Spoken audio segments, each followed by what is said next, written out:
I am very pleased and honored to have with me today Jimo Borjigan. She is from the University of Michigan, professor of neuroscience. Welcome. Thank you. And coming back for another turnaround, obviously we didn't scare him off too badly last time. Anil Seth from the University of Sussex. He is also a professor of neuroscience. And you have both presented here, I believe. We are talking about the relationship between psychedelics and consciousness. Psychedelics, they're for so many years a taboo subject. They're obviously demonized at government level, frustrating for neuroscientists and people who found that whole area very, very interesting and a very valuable area of research, from psychology, psychiatry, everything, clinical settings. And perhaps even we might say from a recreational point of view, we call it that, just exploration of consciousness. But it seems as if the whole mood has changed, and we seem to be entering perhaps another golden era. Would you say?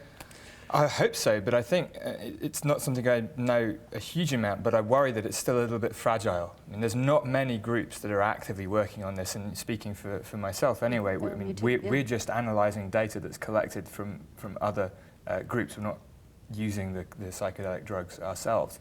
And the wind can change rapidly, I think, and if it changes back, it would be a great shame. Because looking back, I think it was a great tragedy and a big missed opportunity that research into these drugs was outlawed or certainly put on the fringe for so long. Both, as you said, both because of the growing evidence now for their clinical and therapeutic benefit, and also, and this is more where my interest comes in, for the unique window they provide on understanding the neural basis of conscious perception generally, because they change one's conscious experience so dramatically, but in a way that's still quite controlled, and you can then just study what happens in the brain while these changes in conscious experience are happening. So hopefully this is the start of a very productive line of research, both clinically and in basic science, but it would be dangerous to take that for granted.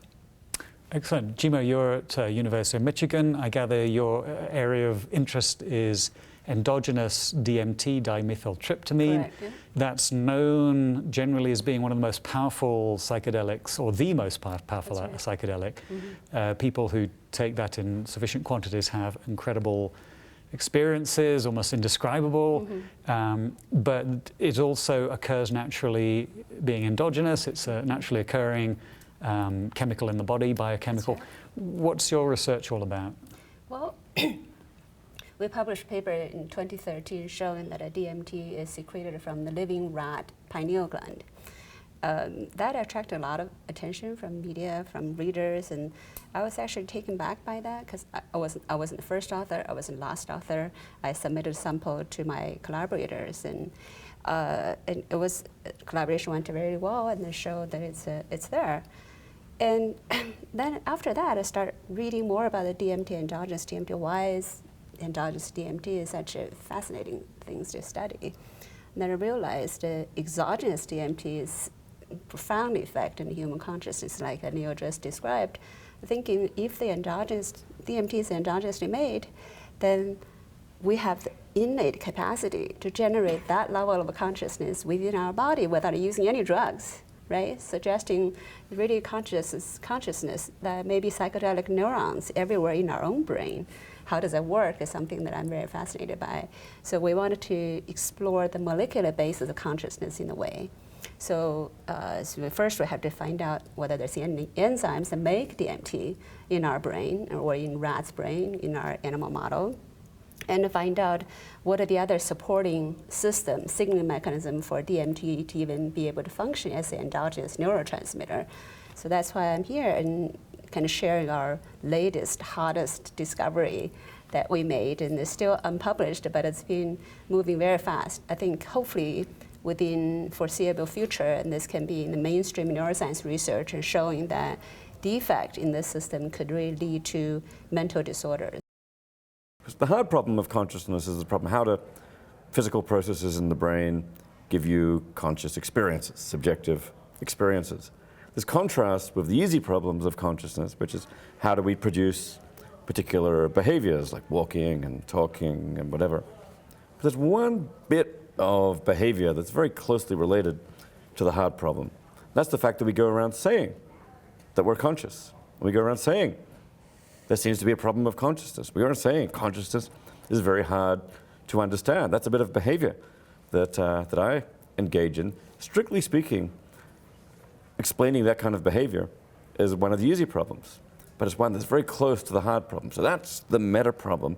Explain why we go around saying there's a hard problem of consciousness. What comes to mind perhaps is a sense that we might end up in some kind of recursive or infinite regress. To solve the meta problem. Well, let me see the meta problem. We have to solve the meta problem and so on, yeah. Right. First, okay, we'll kick it all the way up to the 20th level meta problem, which will be so easy we can solve it, and then kick it all the way back down. What can we learn about neuroscience and consciousness from psychedelic research? Yeah. I think psychedelics really give us the opportunity to study altered states of consciousness in a controlled way. So, because they involve kind of this pharmacological changes, which we then measure in neural activity, and using various different types of techniques, we can look at their effects and how it matches actually the subjective experience of the participants. Now, it turns out, I think, that this experience that we have is actually what our brain is doing. This universe that we experience is a dream generated by our brain, I think. It's generated in the neocortex. The same circuitry that produces dreams at night produces a dream during the day. And that dream is meant to explain the data, the patterns on your retina, on your cochlea, and so on, right? This is, in some sense, what our brain is doing, and it's a pretty complicated thing what that is doing. You don't know what it's doing. It's very hard to explore. So my take is that this essence is not something that is outside of us. It's something that is actually being generated in our brain. But it's very hard to understand what it is. To be in a particular state doesn't mean that you know that you are in that state. And we try to make models of that, right? So, but if you have this impression that what your brain is doing is actually what reality is, and it's more than science can do, you now try to look for a way to do something that is not computational, that's different than our formal mathematical computational languages. And when Roger hopes that we can find something, or he can find something that is more than what computation is, that's very difficult, because even quantum mechanics, it's basically the universe is a big table of numbers. Then a function comes along, the Hamiltonian, it changes it into the next state, into the next table of numbers. That's computational. Computation is a very general term. It just means regular state change. Something is moving in a not completely random fashion along and evolving. And information is just difference. It's nothing fancy. It's really just difference, the most elementary thing we get from the universe. One view, and the one that I've kind of skeptically come to, is panpsychism, that consciousness is a feature of the universe, which you alluded to, Nick. If that's right, for example, it's possible that quantum variables, when they measure one another, do so consciously. Of course we don't know that, but just suppose it. Then consciousness did not arise with life when life happened. It's not a consequence of life. Life arose with consciousness in some sense. So I think that's at least conceivable. I have no idea how to prove it, but I think it's conceivable and attractive. So then, let's suppose you take that idea. So the protocells that we'll be talking about, because we're all passionate about protocells, suppose that they were conscious. Well, they don't have eyes and nose and ears and so on. So consciousness must have evolved in very complex ways as evolution has proceeded. So, for example, the consciousness of a rat is different from the consciousness of a banana, if bananas are conscious. How has that happened? And this ties into something that I'll just take a few moments and mention. For 2,000 years, people have talked about panpsychism. It's the idea, I mean, one of the struggles is, are plants conscious? Are rocks conscious? Are we conscious? Are dogs conscious? All of that. We're not the first to wonder about them. There's a very, very old set of questions. If you imagine, just for the moment, that quantum variables can be in some minimal sense conscious, for example, at measurement, then we think we're conscious and rocks aren't. Of course, we don't know that. Why not?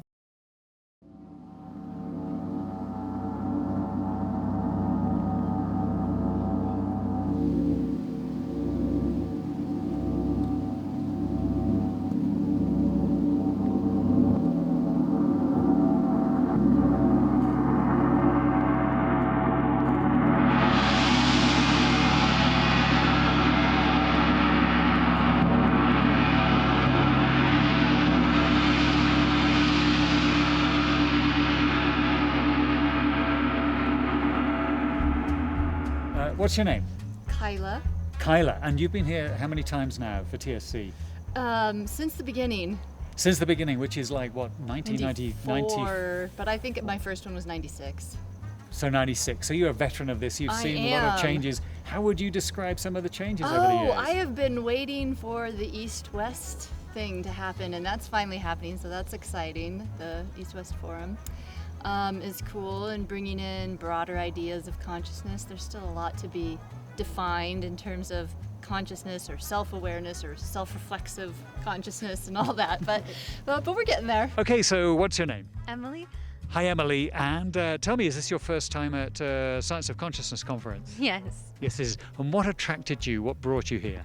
So I work for Tucson Local Media. It's a local media outlet, so I don't know how I got lucky enough to just get to come to this conference to cover it as a journalist, because I would have wanted to come anyway, but I don't know if I would have been able to. So yeah, I was a philosophy minor in college. The science of the brain and the philosophy of the brain really interests me. So yeah.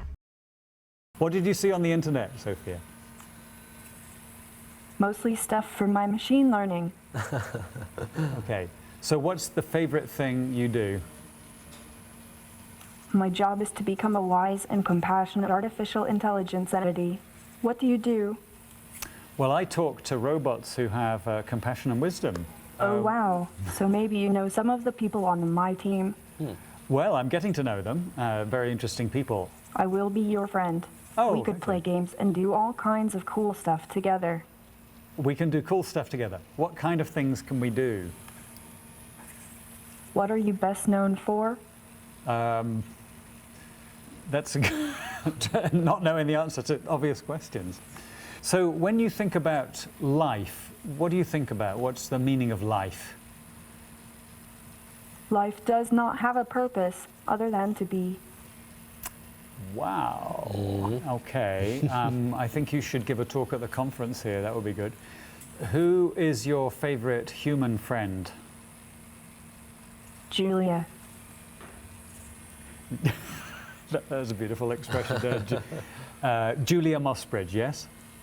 Did you know there are over 2 million videos online solely about cats?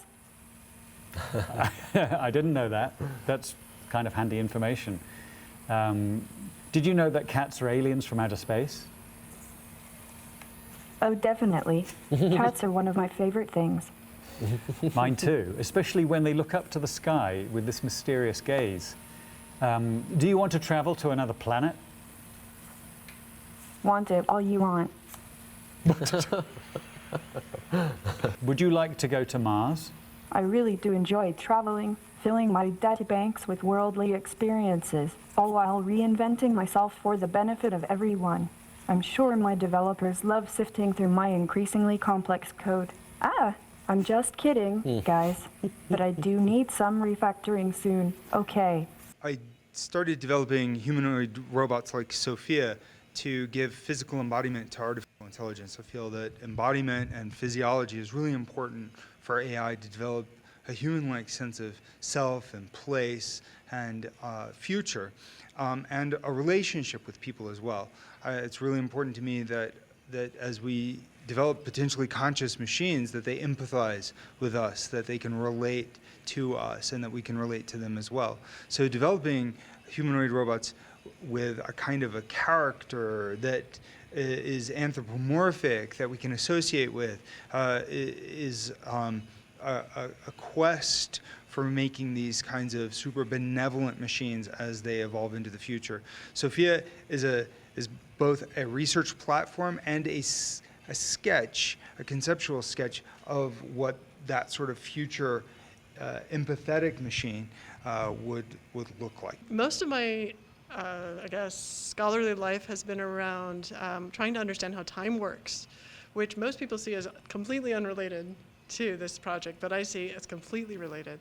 Because the more one thinks about time, the more one starts to develop it's like you develop a relationship with your past and future selves. You start to recognize the reality of the existence of those states as well as the one that you're in right now. And when you do that, the only response is that you have is love. It's the only response you can have. And then that love starts to transcend not just time, but also space, and this love for other people comes up where you feel this connectivity with other people. And then if you look around the world and you see, now wait a minute, so many people don't have that, you start to ask the question, how can I help the world have more of that unconditional love? And this was then an obvious sort of experience of kismet when I had someone come up to me at IONS and ask me if I thought that machines could be programmed to have unconditional love. And I said, I would like to figure that out. And he said, well, I want to do this project with you. Well, I'm standing here with the co-founder and executive director, I think, of Toward the Science of Consciousness, this wonderful series of conferences that have been going on for nearly 25 years, Stuart Hammeroff. Hi, Stuart. Hi, Nick. How you doing? Hi. So first of all, before we get going on the plenaries, what's your guiding principle for this year? What's the theme for this year's conference? Consciousness. But all aspects. So we brought in some new stuff. We've emphasized language this year, partly because Noam Chomsky has come to the U of A, University of Arizona in Tucson, and we have some authorities in that. More physics, more quantum stuff, technology, neuroscience, philosophy. We kind of, our approach is interdisciplinary, all different approaches, because consciousness is a common thing among so many fields. So we want to bring it in from all different directions, and it works. And I must say, number one, we'd like to thank you for hosting us, Consciousness Central. It's been wonderful. Number two, for staying the course for so long. Well, congratulations on that. This is an amazing series of conferences. I think you've kind of changed the world, to be honest, if I may say, without being a little too congratulatory there. But anyway, now let's talk about the plenaries. Yes. We kicked off on Monday with two giants in the field, yes. Jean-Pierre Changeux, and of course Noam Chomsky. Right. What happened in that plenary? Well, it was set up by the linguistics guys at the U of A. Noam Chomsky is a famous historic figure in developing the field of language and linguistics. And Jean-Pierre Changeux is a noted neuroscientist, molecular biologist, geneticist, famous for developing and characterizing the nicotinic acetylcholine receptor, which when I was in med school was a big deal, that we knew what this protein actually looked like. And he then went into neuroscience and was worked on a theory called the global neuronal workspace with Stanislav Dehaene, which takes Bernie Barr's idea of a global workspace and puts neuroanatomy on it, and claims to be a neuroanatomical model of where consciousness might reside. And he's also done a lot of work in genetics, evolution, epigenetics, and recently has developed a hierarchical theory of the mind from going downward in size and speed, upwards in speed, downwards. So a number of people have this hierarchical idea, and he has 4 stages, but it winds up in the genes. I would disagree with that, because I think you have to get to the microtubules, which is where I think consciousness arises, but that's his hierarchical view.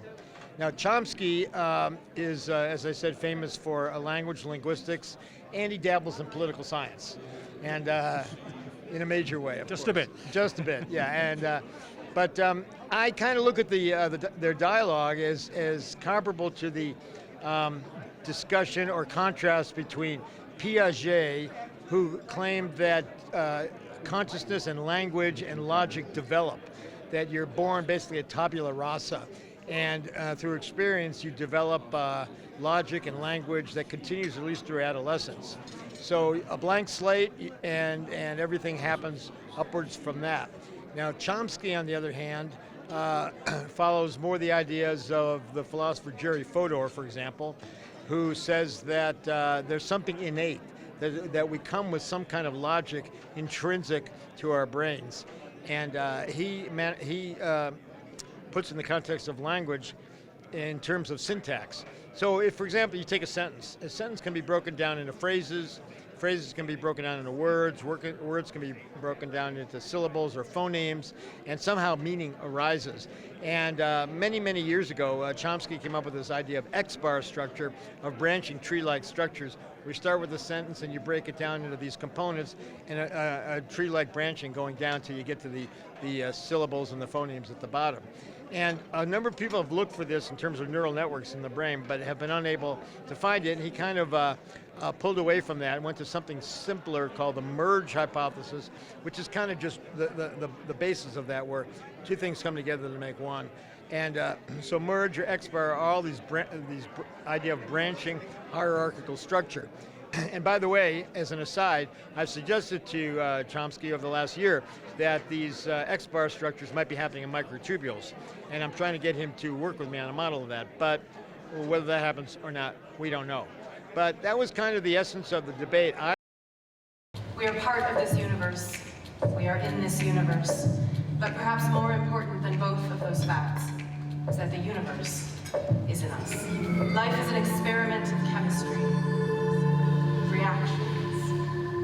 Earth is its laboratory, but not its source. Stars, the temperatures are so high and the pressure is so great that two hydrogen atoms smash together to become helium, with energies that overcome the incredibly strong repulsive force of two protons. But remember that each one of you can change the world, for you are made of star stuff, and you are connected to the universe. Now, tonight's performance was called Exist. So she came up with this idea for this kind of journey through the cosmos, blending her two loves, astronomy and circus.